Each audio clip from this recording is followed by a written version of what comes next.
만약 누군가 찾아와서 내가 뭘 원하는지 모르겠어요. 어떻게 해야 하나요? 라고 묻는다면 여러분은 어떤 조언을 해주실 건가요? 오늘은 미라클 코칭이라는 책에서 소개된 이 질문에 대한 대답을 들어보겠습니다. 절대적인 답이 아닌 저자 조 비테일의 의견이라는 것을 기억하면서 들어볼게요. 한 번은 몇 년 동안 많은 책을 써왔던 로버트 앤서니와 커피를 마시면서 그에게 이 질문을 했습니다. 그들은 거짓말을 하고 있다 라고 말했습니다. 그래서 사람들이 그런 질문을 하면 요즘에는 나도 바로 그렇게 답합니다. 이에 대해 더 설명하자면 우리는 너무나 쉽게 자신을 속인다는 것입니다. 자기가 자신을 속이고 해코지하는 일이 많지만 우리는 보통 그것을 알지 못합니다. 우리는 문제들을 다른 사람들이나 우리의 교육 또는 사회 탓으로 돌립니다. 자기 자신만 제외하고 말입니다. 원하는 것이 뭔지 모른다고 말하는 사람들은 그게 책임과 행동을 회피하기 쉬운 방법이라서 거짓말을 한다는 것입니다. 왜냐하면 무엇을 원하는지 말하자마자 그에 대한 뭔가 행동을 해야 하기 때문입니다. 예를 들어 나는 항상 도넛 가게를 열고 싶었어. 나는 항상 드라이클리닝 가게를 열고 싶었어. 나는 항상 내 책을 쓰고 싶었지. 나는 항상 음악을 만들고 싶었어. 나는 항상 노래를 부르고 싶었어. 나는 항상 춤을 추고 싶었어. 나는 항상 변호사가 되고 싶었어. 라고 인정하자마자 그에 관해 무엇을 할 것인지 아니면 왜 그렇게 하지 못했는지 같은 냉엄한 질문을 마주해야 합니다. 어깨를 으쓱하며 내가 무엇을 원하는지 모르겠어요 라고 문제를 간단히 피해가기는 쉽습니다만 본질에서 그것은 꽁무니를 빼는 일입니다. 코칭할 때 나는 사람들에게 가능성을 상상해보는 간단한 게임을 시킵니다. 예를 들어 어렸을 때로 돌아가서 자신에게 물어보라고 합니다. 내가 정말 뭘 좋아했지? 그때 내 스토리는 무엇이었지? 내가 커서 무엇이 되는 꿈을 꿨지?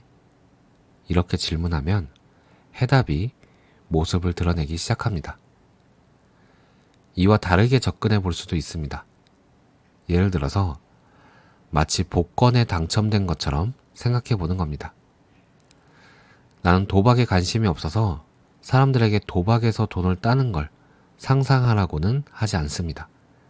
나는 단지 만약 무릎에 갑자기 돈 수백만 달러가 떨어지고 모든 청구된 돈과 세금을 내고 당신이 원하는 모든 것을 샀다면 이제 그 다음에 당신은 자기 인생을 가지고 무엇을 하겠습니까?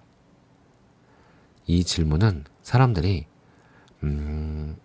청구된 돈을 지불해야 해서 내가 정말 원하는 것을 할 수 없어 와 같이 생존을 핑계로 삼지 못하게 합니다. 그런 변명을 할 때 우리는 자신을 속이는 것입니다. 우리는 그렇게 두텁지 않은 연막 아래에서 사실 자신이 무엇을 원하는지 알고 있지만 단지 그것을 시인하지 않았을 뿐입니다. 왜냐하면 그것을 인정하자마자 뭔가를 해야 하기 때문입니다. 우리는 그것에 관한 변명을 멈추고 일을 시작해야 합니다.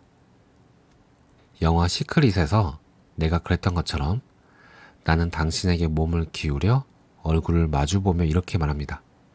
자, 이제 자신에게 무자비하게 솔직해지도록 합시다. 뭘 원하는지 알잖아요. 당신이 그걸 인정하면 거기서부터 계획을 세울 수 있어요. 그리고 더 나아가서 꿈을 실현하기 위해 그 계획 속에 매우 쉬운 것부터 작은 첫 발짝을 뗄 수 있을 것입니다. 그러므로 원하는 것이 무엇인지 아는 데서부터 시작하십시오. 그것은 변명의 껍데기 밑에 숨어 있습니다. 거기서부터 시작하십시오. 오늘 내용은 여기까지입니다. 만약 누군가 똑같은 질문을 제게 한다면 저는 이렇게 답할 것 같습니다. 친구에게 말하는 것처럼 해볼게요. 괜찮아. 억지로 내가 뭘 좋아하는지, 무엇을 해야만 하는지 반드시 알아야 하는 것은 아니야. 좋아한다, 싫어한다라는 건 수시로 바뀔 수도 있거든. 한 3일간은 좋았는데 그 이후로는 싫어질 수도 있어. 그래서 나는 좋고 싫고는 문제가 안 된다고 생각해. 개인적으로 나는 이런 식의 사고를 하는 것 같아. 지금 눈앞에 당면한 것들, 나에게 주어진 것들, 그것이 삶이 내게 준 선물들이고 지금 내가 해야 할 일은 이 선물을 풀어보는 거야. 매일 똑같은 선물을 받는 것 같아서 자세히 들여다보지 않고 얼핏 지나치지만 사실 매번 다른 선물이 들어있어. 간혹 굉장한 선물을 발견하기도 해. 그 선물은 때론 두려움이나 화가 나거나 슬프거나 외로움의 형태로 올 수도 있어. 그래서 대부분의 사람들은 피하려고만 하는데 내 경험상 그러한 것들을 용기 있게 마주할 때 그동안 보지 못했던 새로운 길이 보이거나 큰 보상이 뒤따르는 경우가 많더라고. 마치 게임에서 어려운 보스를 물리칠수록 더 큰 보상이 오는 것처럼 말이야. 그래서 조 비테일의 말처럼 나 자신에게 솔직해져야 해. 선물이 눈앞에 있지만 그 포장지의 겉모습만 보고 그것을 마주하게 되었을 때 무언가를 해야만 한다는 부담감 때문에 피하고 있는 것은 아닌지, 그러면서 선물이 어디 있는지 묻고 찾고 있는 건 아닌지, 자신에게 솔직해질 때 그것이 보이기 시작할 거야. 이때 용기를 낸다면, 용기를 내는 게 중요해.